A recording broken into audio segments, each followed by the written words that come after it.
Them superpowers get neutralized. I can only watch in silence. The famous actor we once knew is looking paranoid and now spiraling. This is Dave Life with DLTV News. Welcome back to part two of Drake versus Kendrick Lamar.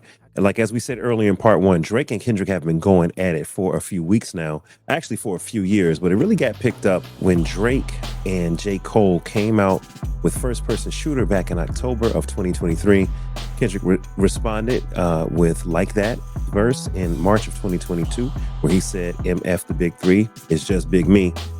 J. Cole came out with a 7-minute drill, and he did that, and then he quickly backed out and said, you know what? I was kind of baited into it. I don't want to do this. So he got out of the fight.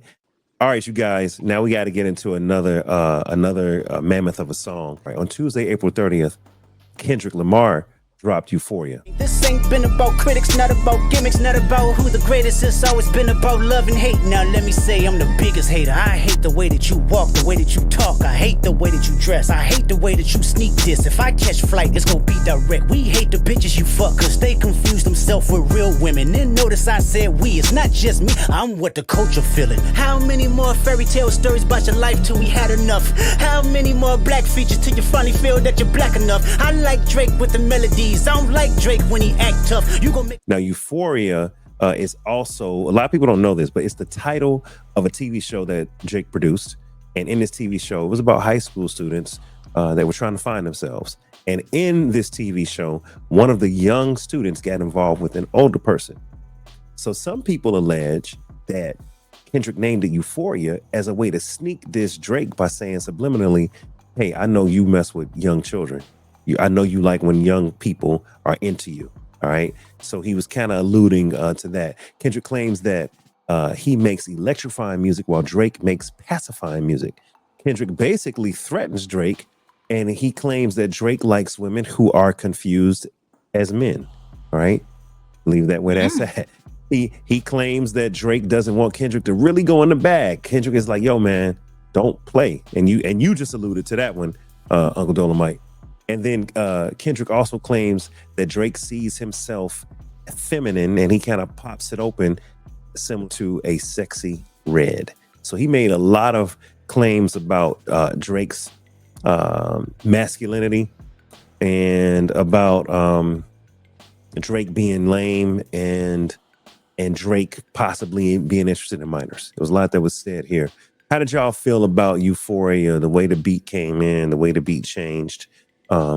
Because remember, Drake just had push-ups and he had tailor-made freestyle back-to-back. And now Kendrick has finally responded since the last thing that Kendrick said was on the one with Metro Boomin on Like That on March 22nd. So Kendrick hasn't said anything for a month and a week. It's now April 30th and he drops Euphoria. So Uncle Dolomite, what was your reaction to Euphoria?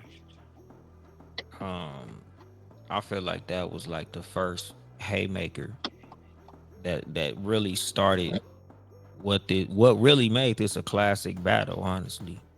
Like this is like top 5 battles in hip hop history now, especially because of the volume of music that we got and the level of artistry involved in it.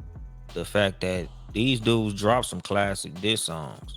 You know, there was some dope disses on both sides. Like we haven't seen this level of music, like this volume of, you know, artistic creativity in such a small amount of time. It's only been about a week, and these dudes gave us like a career worth of diss songs.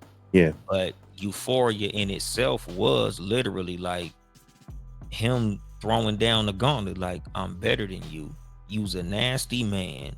Don't nobody like you. You a culture vulture. Like, I hate the way that you talk. I hate everything about you. Like, Yeah.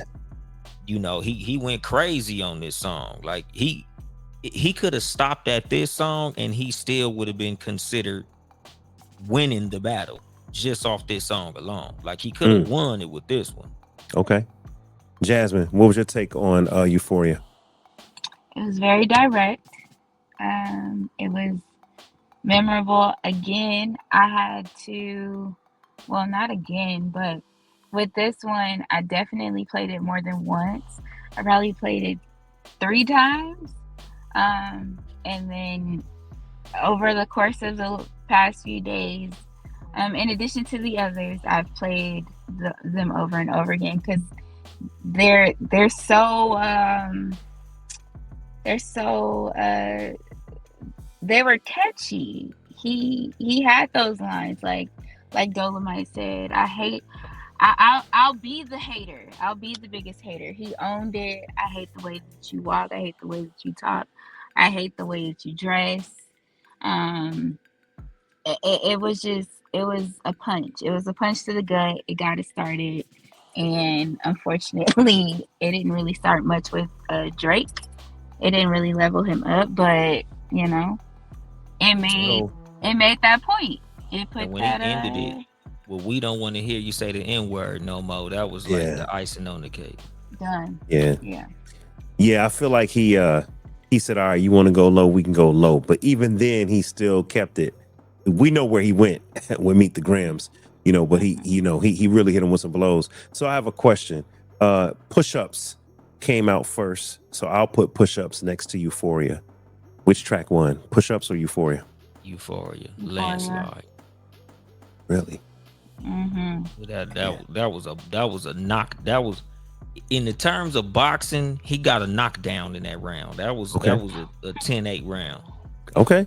All right. Even though Euphoria has kind of that moody, slow, dare I say, Drake-esque type of feel where he's melancholy and he's thinking, it starts off with that kind of beat. I know he switched it.